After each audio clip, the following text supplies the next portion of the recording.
Miércoles 30 de noviembre, esta semana es la primera de Adviento, en el nombre del Padre, del Hijo y del Espíritu Santo. Amén. Queremos pedir, Señor, que toques el corazón de todas las personas que hacen mal, que hacen crimen, que dañan, que destruyen, que denostan y que amedrentan sin ninguna razón. A veces dañados en su corazón por heridas del pasado, en su cabeza, en sus vidas. Te pedimos que les ayude, Señor, a tocarse el corazón, a sanarse, a encontrarse con la verdad, a vivir sus propias vidas y por supuesto dejarse ayudar para su conversión. Toca los corazones de todos los que dañan y hacen el mal. En el nombre del Padre, del Hijo y del Espíritu Santo. Amén. Comenzamos una emisión más de Espíritu Canal. Bienvenidos.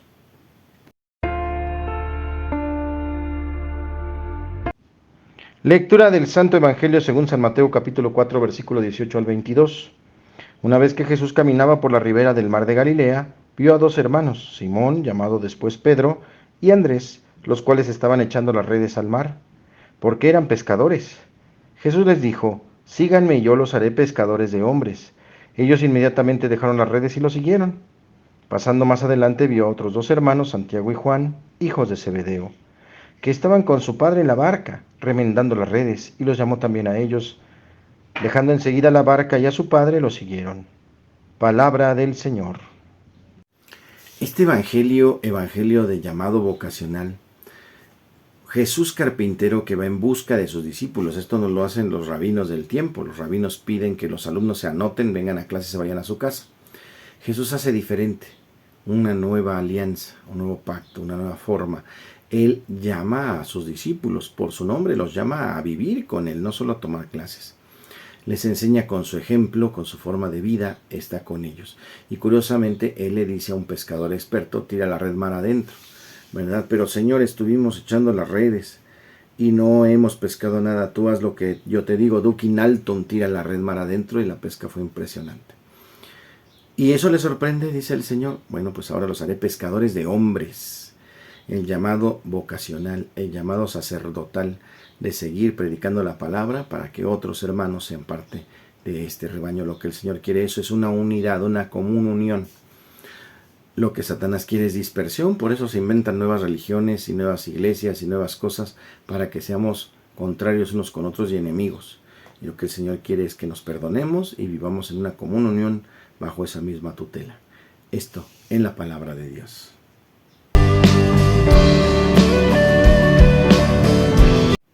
En el tema de hoy, Dios, comunidad de amor. Desde pequeños nos daban la bendición antes de salir de casa, antes de ir a la escuela. Hacían la señal de la cruz y nos decían: en el nombre del Padre y del Hijo y del Espíritu Santo. En el catecismo nos insistieron en que había un único Dios y que Dios era uno. ¿Cuál de estos tres es Dios? Si los tres son Dios, no puede ser uno. Cuando uno es niño se pregunta muchas cosas. Pregunta que muy pocas veces tiene una respuesta inmediata. Después de estudiar teología, esas preguntas las retomamos en clase, claro, con un enfoque científico y de fe, intentando ir a la raíz del cristianismo. Quizá alguna vez también nos hemos realizado estas preguntas y habrás encontrado algunas respuestas o muchas dudas más, como nos ha pasado. Acrecentar nuestra inquietud de conocer un poco más a nuestro Dios, construir caminos para el diálogo y abrir la mente en el corazón, para que estemos siempre preparados a responder a todo lo que pida la razón y la esperanza que tenemos. Vamos a confrontar la primera carta de Pedro 15. En la Biblia las referencias a Dios Trinitario aparecen en los Evangelios como orden de Jesús. Bauticen en el nombre del Padre y del Hijo y del Espíritu Santo, en Mateo 28:19. O como manifestación de Dios mismo en los acontecimientos importantes de Jesús. Por ejemplo, al ser bautizado por Juan en el Jordán, cuando el Espíritu de Dios descendía como paloma y venía sobre él, y una voz habló desde los cielos que decía: este es mi Hijo amado en quien me complazco. Chéquenlo en Mateo 3:16 al 17 y en Lucas 3:21 al 22. Asimismo, Jesús siempre nos habla de su Padre Dios y del Espíritu Santo como dos personas diferentes. Ahí Jesús nos revela a Dios, pero no como un ser aislado o solo, sino como su Padre y como el Espíritu con los que está en estrecha relación.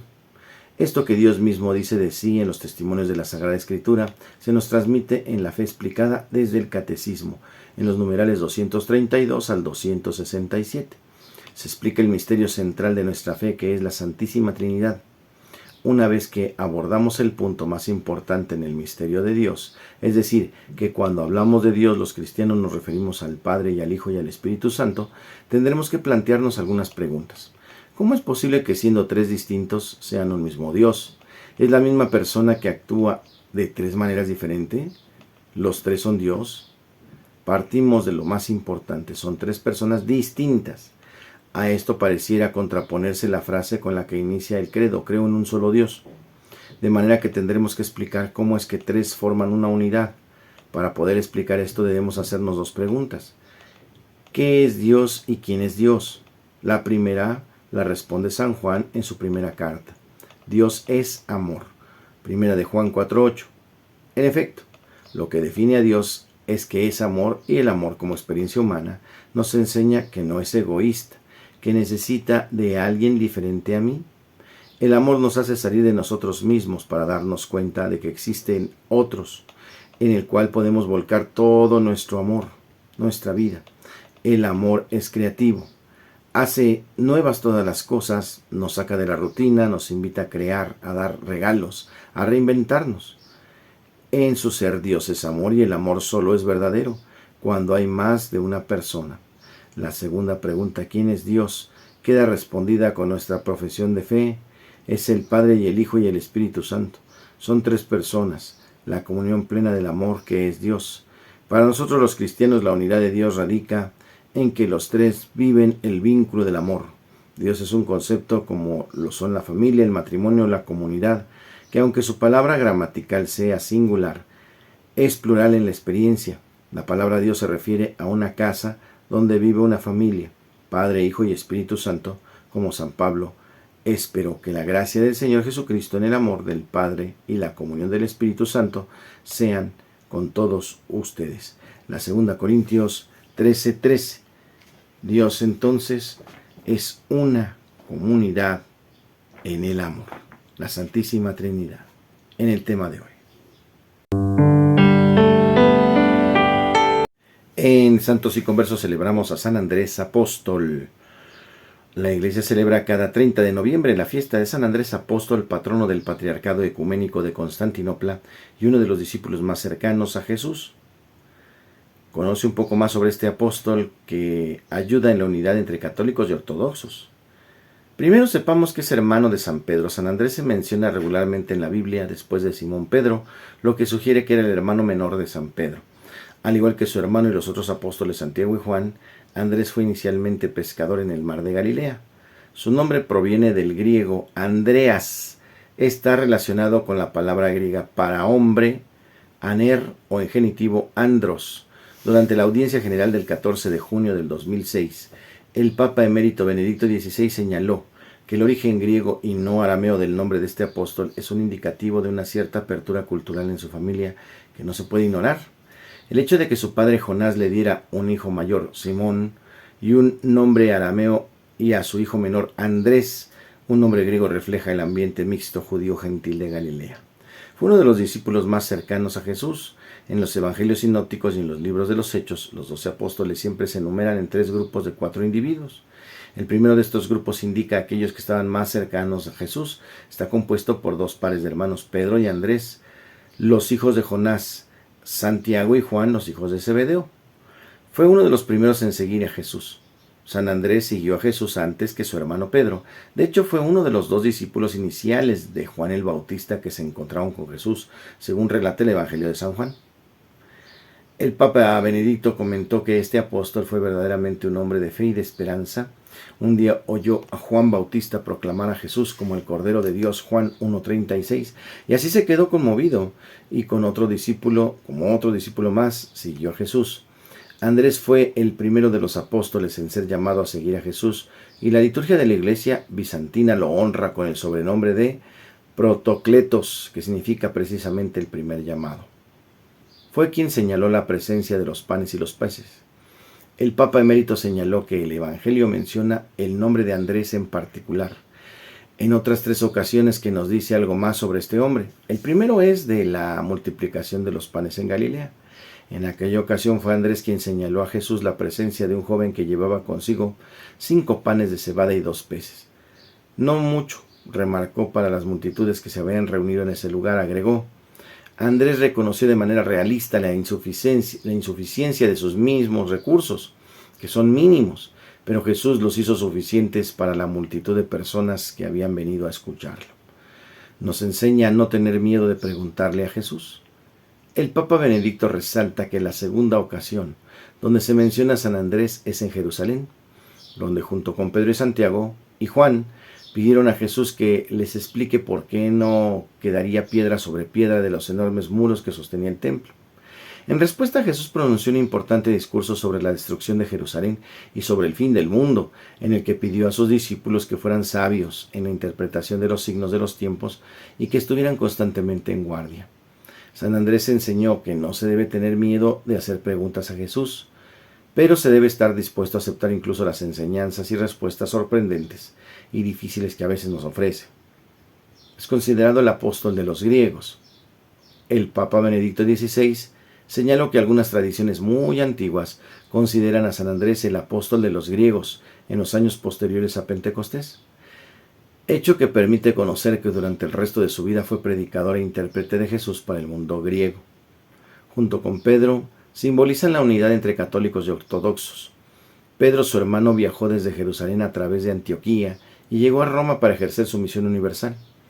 Andrés, en cambio, fue el apóstol del mundo griego, por lo que en la vida y en la muerte aparecen como verdaderos hermanos, una fraternidad que se expresa simbólicamente en la especial relación recíproca de la sede de Roma y de Constantinopla, que son verdaderamente iglesias hermanas. Un ejemplo es la visita del patriarca ecuménico de Constantinopla, Bartolomé I, al Papa Francisco con motivo de su elección al pontificado.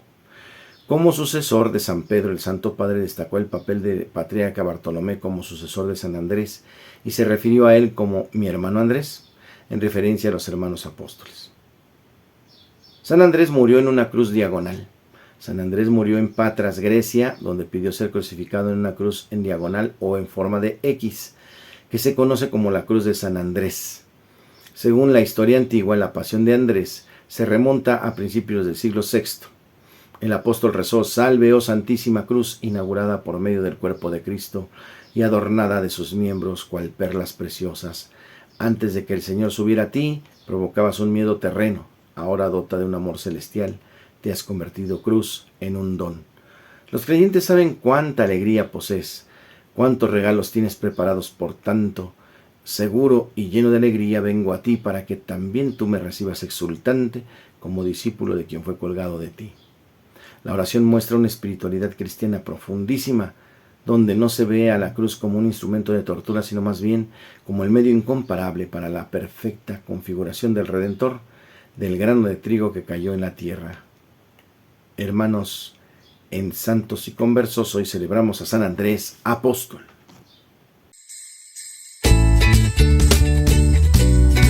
En la Rola del Alma, Dios victorioso de Shalom. Vamos a escucharla. Los males que puedan venir, en el nombre de Cristo tendrán que huir.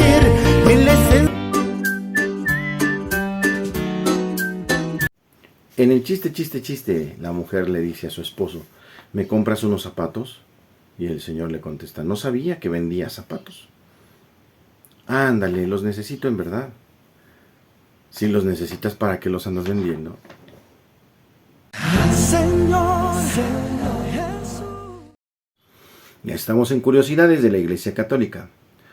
Los que mueren siendo amigos de Dios y están purificados, viven para siempre, porque los cristianos creemos en la vida eterna. Eso significa que cuando morimos vamos al encuentro de Cristo, para permanecer para siempre con Él. La vida eterna comienza inmediatamente después de la muerte y no tiene fin. Al morir no hay juicio particular en el que se define si la persona entra a la bienaventuranza del cielo o se condena. Los que mueren siendo amigos de Dios, pero no están purificados, experimentan una purificación para obtener la santidad necesaria para alcanzar la alegría del cielo. La Iglesia le llama purgatorio a esta purificación. Quien muere estando en pecado mortal y no se arrepiente ni acepta el amor misericordioso de Dios y decide estar separado de Él, porque rompe definitivamente la comunión con Él, a esto le llamamos infierno, separados de Dios para siempre, como es el caso del hombre rico de la parábola. Esto en Curiosidades.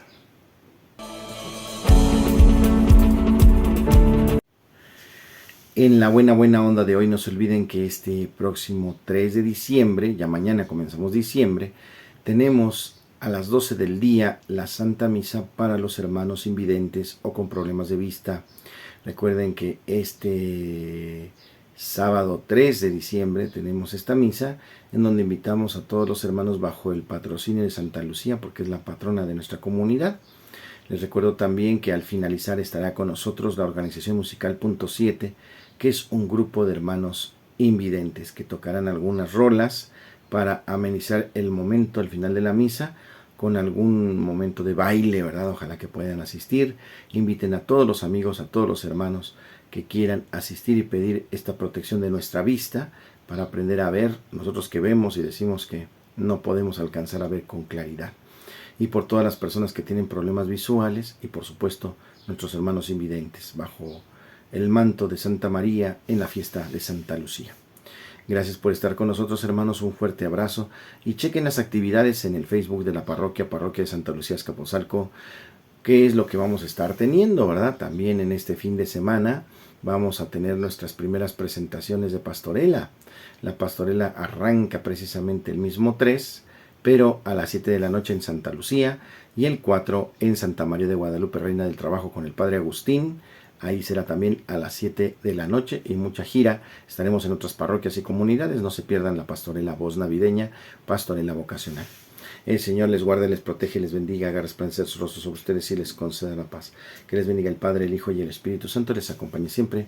Soy el Padre Jorge Arturo. Gracias por estar con nosotros. Dios les bendice.